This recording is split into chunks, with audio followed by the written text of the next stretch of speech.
must begin that way. Apparently so. Hi, everyone.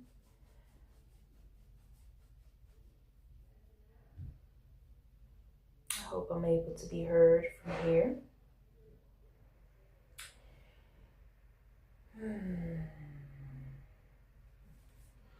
I speak from all truth and sovereignty and love within.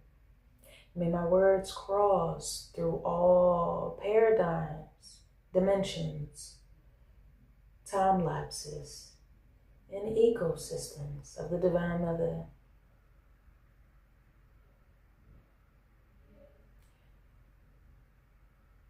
With the power of the eternal flame, let only love live here, no distortion, no eager gores of destruction, no moxies, no proxies, and no mimicking things.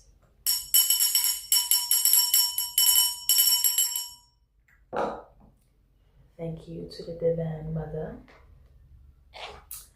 All right. Today, yes, I am the 13th, all right? I am Kimry Obey. And I want to share more so the lessons of this story time,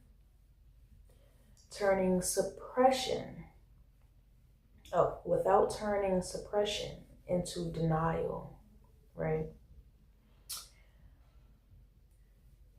What made me think of this topic here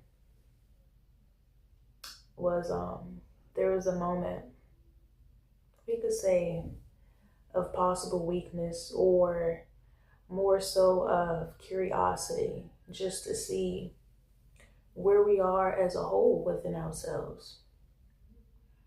So it did involve a bit of peer pressure, but not really. You always have a choice, right?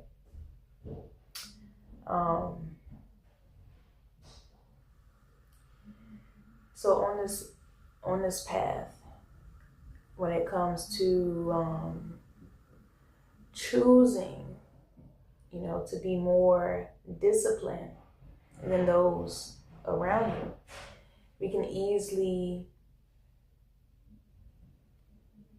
may start to think we're missing out on something. Or when there is so many false opinions that are led as correct information, it could do this trickling effect on the brain, making you think, oh, maybe it's not that bad. Or maybe I can. So here is something.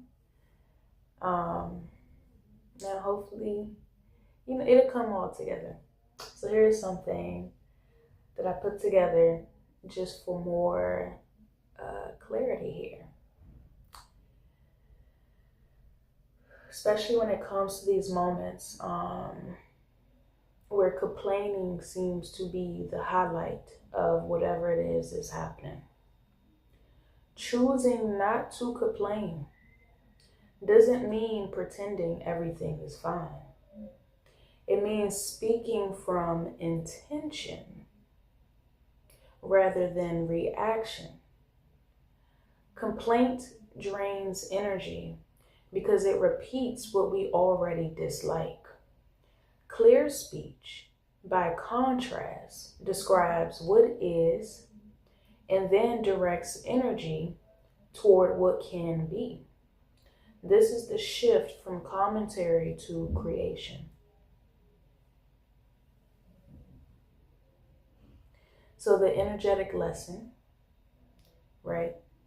The vibration of responsibility. Complaining carries the frequency of disempowerment. It tells the field something outside of me can control or is controlling how I feel. When you stop feeding that tone, the same energy that once vented outward turns inward as fuel for change. It becomes response ability, the ability to respond consciously. That's a master vibration of sovereignty.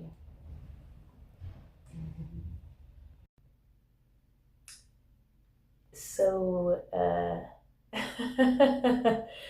oh, so much has happened in this time span. But yes, the ability to respond consciously, right? Which is a master vibration of sovereignty. Yeah. Due to everything, I've been getting out of the habit of just standing or laying down or walking and sitting. So I have to do my best to remember, because it's almost feel like a daggone thing we most just been trained to do. So I got to remember to use more holistic every part of my body, right? To continuously create that balance.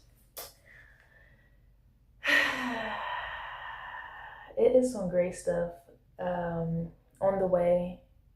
I want to add, and I'm so grateful. I'm so grateful. So, for those of you who plan on sticking around and continuing with me further along this journey, it's going to be some great stuff. Now, 3, right? The alchemy of perception. So, a little bit on why I decided to talk about this again.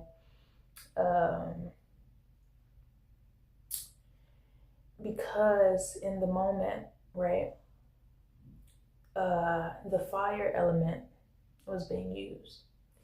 Now, it surely was a lesson on that one, being reintroduced to the fire element on my own accord, right? And my higher self basically was talking to me like, do you see what choice that you have made and why this is not for you, especially moving forward in the path that basically has your name on it, right? So it was a lot of spiritual consequences as well. For further clarity, that fire element being absorbed into the body, it is not for us, it is not for the melanin. But I'm so grateful again because in that moment, even though there was a sharpness due to certain neurological stimulants or stimuli being more used than others. So it was a heightened awareness in that moment. And it made me self-reflect right then and there. Like, you see, that was the great mother showing, you see what you've done, right?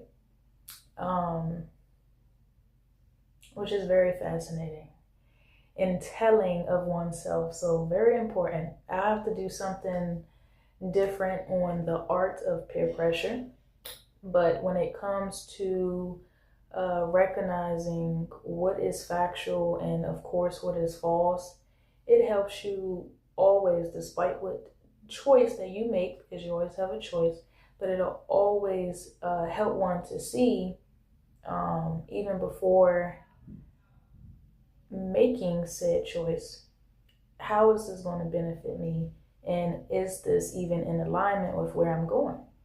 So whether you have to begin that detachment or have some serious conversations That is where discernment will have to come in. But always you have a choice. So with the alchemy of perception, right? Every experience has both a challenge and a teaching. By observing instead of complaining, you invite the hidden medicine to reveal itself. This is how the alchemist turns lead into gold, through awareness, not avoidance, right?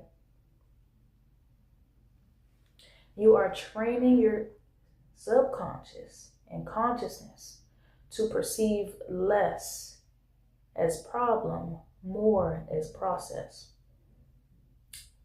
So 4, the deeper law: to name without blame, to notice without resistance.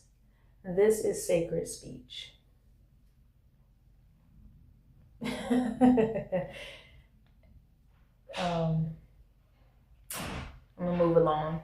But the moment you say, I see this now, what is it showing me?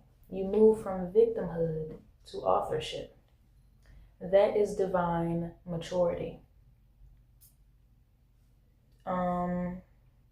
Let's see here. So I do have a practice, right? Each time you feel the urge to complain, breathe once.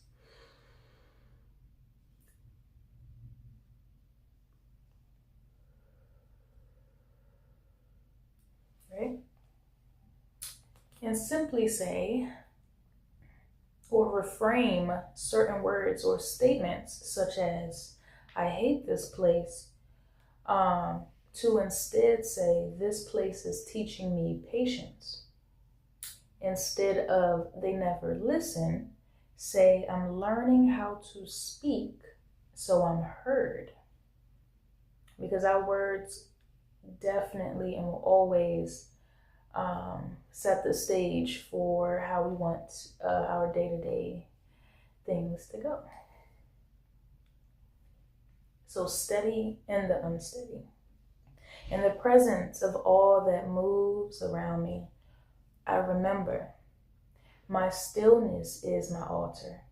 The world may speak in tones around me.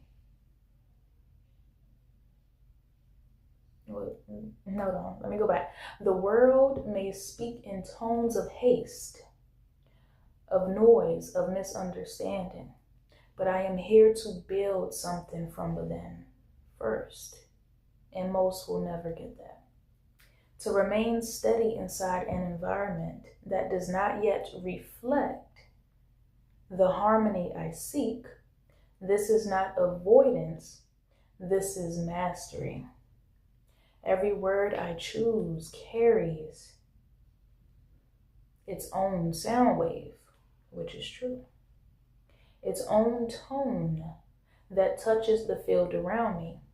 When I speak from agitation, I stir turbulence. When I speak from presence, I create peace.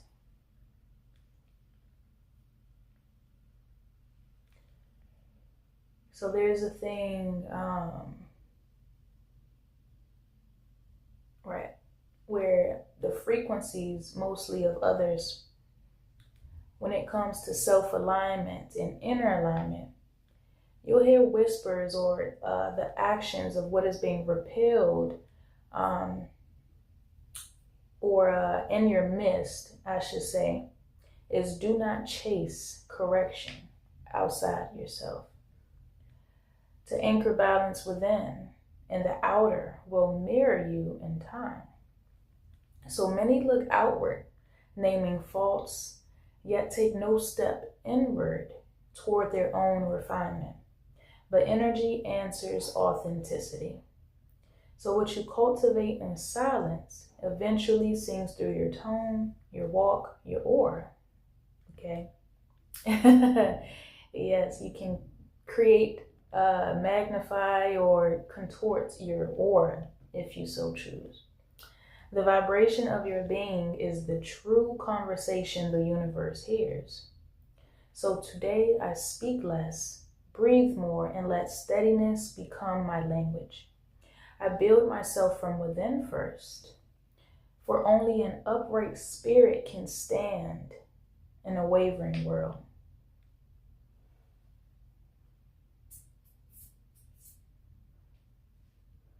What do I have here to share today? Also, if you are one to become fanatic as far as too overstimulated, depending on your environment, there's many different fractures that can create certain causes to this. Give me a moment.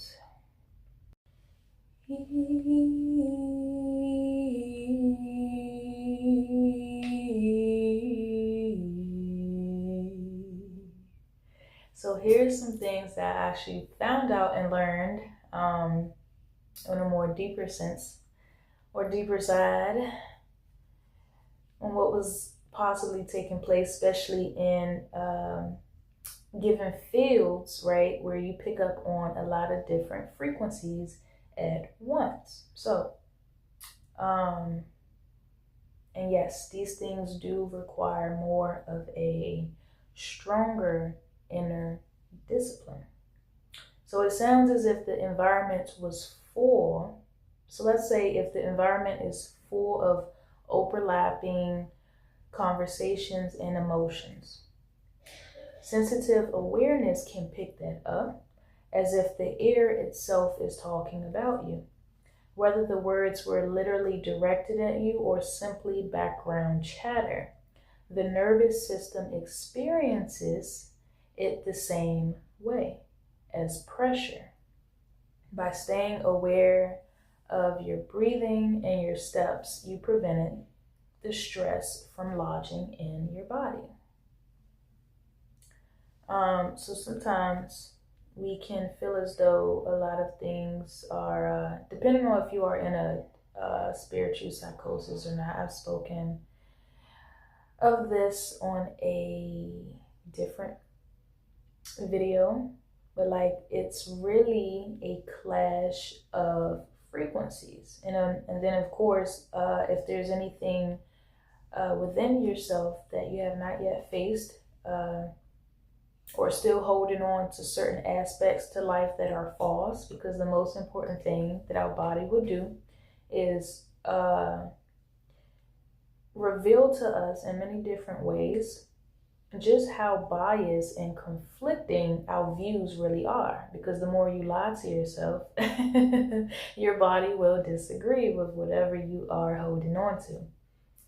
So, right, your field carries focus. So if you're one whose field carries focus and self-respect, chaotic surroundings often test whether that vibration is stable. That's just like the when you begin to clear certain hurdles within your own vibration, there's that old voice or that old magnitude that you once produced now following you or playing the trickster role just to see if you are still compliant with where you used to be, which then in turns hold you basically hostage, but is by your own free will. So the wave that I sensed in the moment, I can pick up on or hear a lot of the collective mind, whether this tends to tie into energy reading or hearing thoughts, or feeling and sensing the level where the energies are colliding or coexisting, is a particular thing on this too. It was a minute since I have looked into that. I just be now, but I am aware of the given possibilities on what it is that is happening and what I can do or possibly do about it. Because I do hear it or pick up on these frequencies and can see them, and it is something serious where that can really keep people or have people in a lot of deluded states or state of mind. So when you do not react, the wave passes. That's just like when you are feeling a very strong emotion, we can begin to ask ourselves, is this my own feeling, or is this something that possibly another is sending towards me to make me feel or act out in a certain way? But when you remain steady and balanced, that's energetic self-governance. Wow. So the lessons I was learning on what was being implemented, right? Because I don't always have the full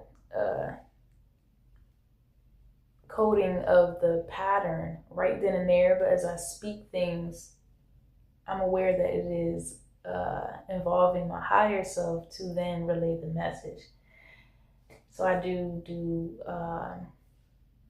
deeper research on what this particular event is foretelling, and exactly the choice then needed to make to go ahead and move accordingly.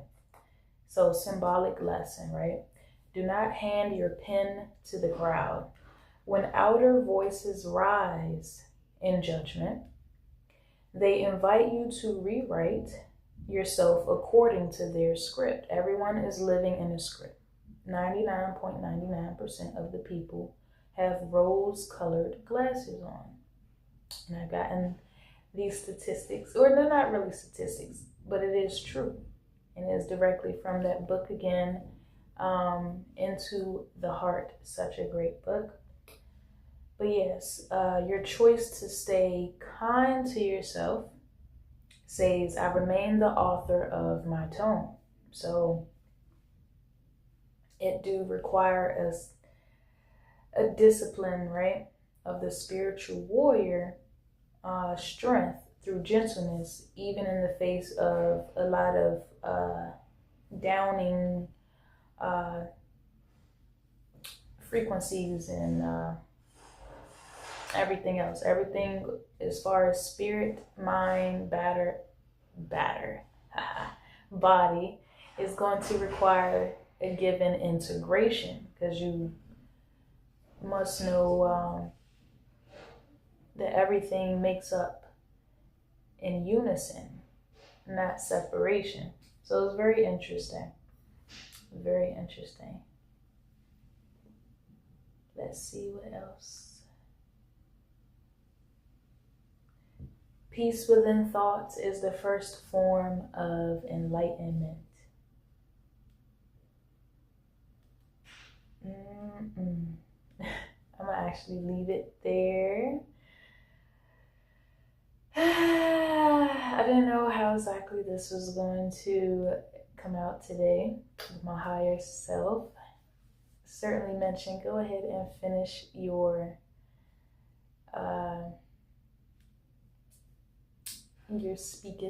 speakings